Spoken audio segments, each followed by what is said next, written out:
सनातन धर्म के संरक्षण में अनेकों अनेकों महापुरुषों ने अपने जीवन का विशेष योगदान दिया है। उनमें परम श्रद्धेय धर्म सम्राट स्वामी श्री करपात्री जी महाराज के पद चिन्हों पर चलने वाले और पूज्यपाद धर्म सम्राट जी महाराज के सिद्धांतों का यथावत परिपालन करने वाले, और यदि हमारे संज्ञान में जो बात है यथावत सत्य है, तो संभवतः राजस्थान की धरा से एकमात्र जगत गुरु शंकराचार्य की पदवी को अलंकृत करने वाले पूज्य जगत गुरु शंकराचार्य पूज्य श्री ब्रह्मलीन पूज्य श्री निरंजन देव तीर्थ जी महाराज का प्रादुर्भाव राजस्थान की सतियों की, सूरों की और संतों की भूमि, उसमें भी पूज्य महाराज श्री का जो प्रादुर्भाव हुआ ब्यावर नामक नगर में हुआ। पूज्य महाराज श्री जी का नाम चंद्रशेखर, पूर्व नाम चंद्रशेखर शास्त्री, और वो सामान्य विद्वान नहीं थे। पूज्य महाराज श्री अपने संन्यास्त माने परिव्रज्या से पहले, परिव्राजक रूप से पहले, सन्यासी होने से पहले महाराजा कॉलेज के प्रिंसिपल थे, प्राचार्य थे। जयपुर महाराजा कॉलेज के, बड़ा प्रतिष्ठित कॉलेज था वो। पूज्य पुरी पीठाधीश्वर जी महाराज अर्थात जिनको वैदिक गणित का नवीनतया उद्भावक माना जाता है, नवीनतया उसका उद्धारकर्ता माना जाता है, श्री भारती तीर्थ जी महाराज के द्वारा उनका चयन किया गया और फिर पूरी पीठ पर वो 144वें शंकराचार्य के रूप में अभिषिक्त हुए।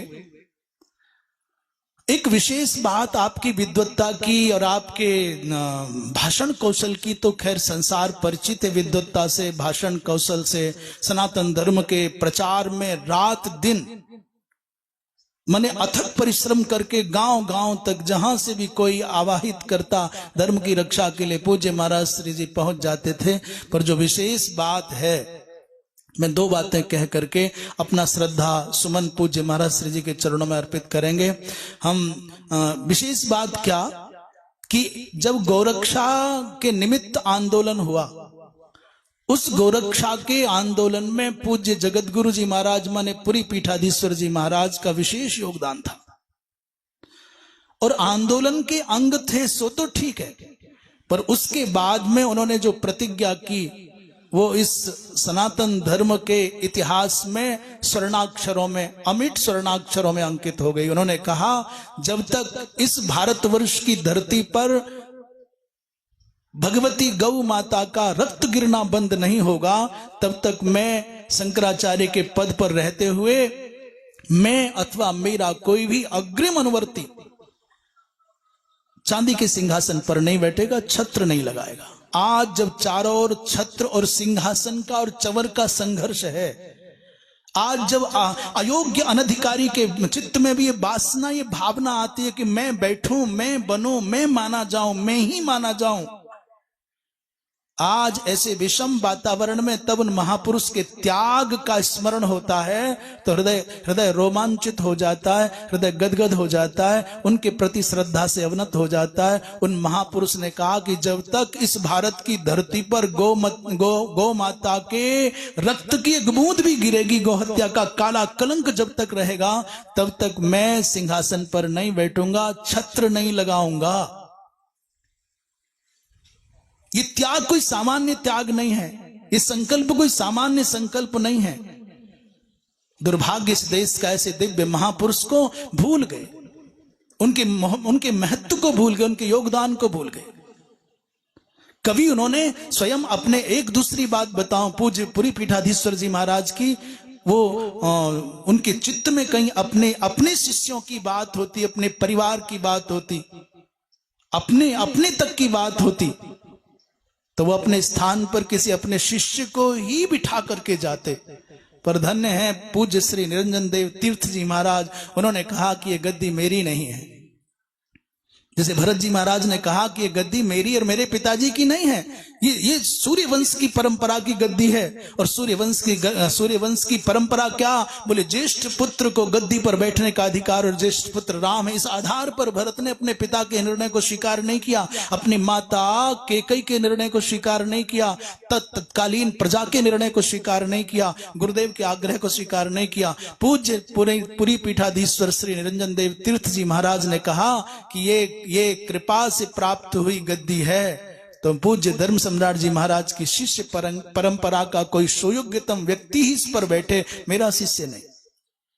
तो जब अंधी दौड़ में परिवार की ओर देखने वालों की संख्या बढ़ी है, जब अंधी दौड़ में केवल अपने शिष्य परिकर अयोग्य योग्य का भेद किए बिना केवल वहीं तक सीमित दृष्टि हो गई है, तब भी बहुत प्रासंगिक हो जाते हैं पूज्य पुरी पीठाधीश्वर जी महाराज। उन्होंने अपने शिष्य को नहीं, पूज्य धर्म सम्राट जी महाराज के सुयोग्यतम शिष्य पूज्य श्री अनंत श्री विभूषित वर्तमान शंकराचार्य जी, पूज्य श्री निश्चलानंद सरस्वती जी महाराज का चयन किया। ये अपने आप में बड़े गौरवशाली, ये बहुत बड़ी बात है। बहुत बड़ा कलेजा चाहिए सब निर्णय करने के लिए, सोचने के लिए, समझने के लिए। दूसरी एक बात मैं बताऊंगा पूज्य जगत गुरु जी महाराज के बारे में, पूज्य शंकराचार्य जी महाराज के बारे में, पूज्य पुरी पीठाधीश्वर जी महाराज के बारे में। आज जब संघर्ष अंतहीन हो गया है, ऐसी दशा हो जाती है कि गुरु मरे, ब्रह्मलीन नहीं हुए, मरे। ब्रह्मलीन हो तो बहुत अच्छा लगे, और बोले वो पड़े हुए हैं, अभी संस्कार होना नहीं है, संघर्ष हो जाएगा। ऐसी विषम परिस्थिति में जब मृत्यु के मुख में जाने तक भी व्यक्ति अपना पद छोड़ने को तैयार नहीं है, तब धन्य है वो महापुरुष पुरी पीठाधीश्वर जी महाराज, जिन्होंने अपने सब कुछ ठीक रहते हुए अपने सुयोग्यतम अधिकारी को, उत्तराधिकारी को अभिषिक्त करके झंझटी काट दिया। और एक बार पुरी से निकल करके आए तो फिर काशी में रहे, लौट करके फिर कहीं न गए, क्षेत्र संन्यास लेकर के फिर काशी में रहे, वृंदावन बिहारी भवन में फिर सदा वहीं रहे, काशीवास किया। तो कौन है ऐसे जो आज अपने रहते हुए बोलने की क्षमता है, दौड़ने की क्षमता है, करने की क्षमता है, इसलिए नहीं अंत तक नहीं छोड़ेंगे पद। ऐसे पद की पदलिप्सा की घोर अंधी दौड़ में वो महापुरुष आदर्श है। तीसरी बात जो मैं बहुत बड़ी कहने जा रहा हूं, एक ऐसे विलक्षण महापुरुष जिन्होंने गौ माता की रक्षा के लिए, अर्थात ये संकल्प कि गौ माता की हत्या का काला कलंक भारत की धरती से मिटना चाहिए, इसके लिए उन्होंने 72 दिन तक अनवरत अनशन किया। ऐसे शंकराचार्य जिन्होंने बड़े पद पर रह करके अपने समग्र सामाजिक और सार्वजनिक और दायित्वों का निर्वाह करते हुए 72 दिन तक अनशन करने वाले एकमात्र शंकराचार्य